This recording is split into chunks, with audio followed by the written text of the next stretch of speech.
ایک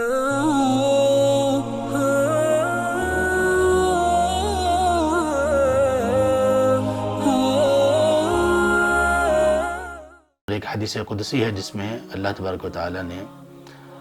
جہنم کو اپنا غضب قرار دیا اور جنت کو مخاطب کر کے کہا کہ تو میری رحمت ہے۔ اور مومن ہمیشہ اللہ تبارک و تعالیٰ کو جو پکارتا ہے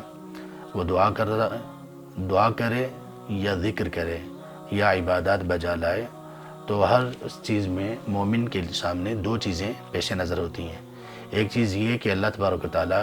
کے غضب سے ہم بچ جائیں، اور دوسری یہ کہ اللہ تبارک و تعالیٰ کی رحمت ہمیں حاصل ہو جائے۔ یہ ایک مومن کا بیلنس ہے۔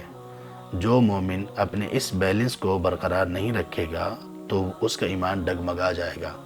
اس کو اللہ تعالیٰ نے کئی جگہوں پر بیان کیا۔ انبیاء کے سلسلے میں بھی اللہ تعالیٰ نے یہی کہا کہ یدعوننا رغبا ورہبا، وہ ہمیں اسی رغبت اور خوف سے پکارتے ہیں، یعنی رغبت اللہ کی رحمت کی اور جنت کی، اور خوف اللہ کی ناراضگی اور جہنم کا۔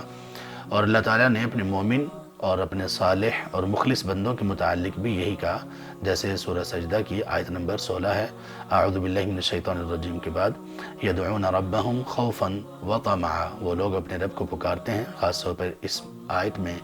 تذکرہ ہے ان لوگوں کا جو تہجد گزار ہیں، تتجافى جنوبهم عن المضاجع یدعون ربہم خوفا وطمعا،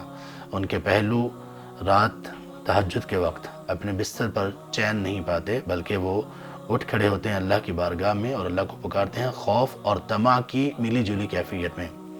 خوف اور طمع کی ملی جلی کیفیت کا مطلب یہی ہے جو ہم نے بیان کیا، کہ اللہ کے غضب، اللہ کی ناراضگی اور اس کی جہنم سے خوف کھاتے ہوئے، اور اللہ کی رحمت، اس کی پسندیدگی اور جنت کی طمع اور اس کی امید رکھتے ہوئے۔ کچھ لوگوں نے یہ کہا، ہم نے بھی سنا ہوگا، اور اس طرح کی کچھ باتوں کو لوگوں نے علی رضی اللہ عنہ کی طرف بھی منسوب کیا، جو کہ بالکل جھوٹ ہے، اور یہ سراسر اسلام اور قرآن کے خلاف ایک قول ہے جو لوگوں میں معروف ہے، لیکن چونکہ بڑی اچھی بات معلوم ہوتی ہے تو لوگ اس کو کثرت سے سنتے، پڑھتے اور لوگوں تک پہنچاتے ہیں۔ اور وہ یہ، کسی نے کہا کہ علی رضی اللہ عنہ کا قول ہے نعوذ باللہ، کہ میں عبادت جنت کے شوق میں اور جہنم کے خوف سے نہیں کرتا، بلکہ میں اللہ کی عبادت اللہ کی محبت میں کرتا ہوں۔ تو یہ ویسے تو الفاظ بڑے اچھے اور بڑے اٹریکٹیو معلوم ہوتے ہیں، دلکش معلوم ہوتے ہیں، لیکن یہ صریحاً قرآن کریم کے خلاف ہے، انبیاء علیہم السلام کی زندگی کے اور آپ صلی اللہ علیہ وسلم کے خود فرامین کے خلاف ہے۔ اس لیے کہ اللہ تعالیٰ کو خوف اور طمع سے پکارنا یہی اللہ کی محبت کی علامت ہے۔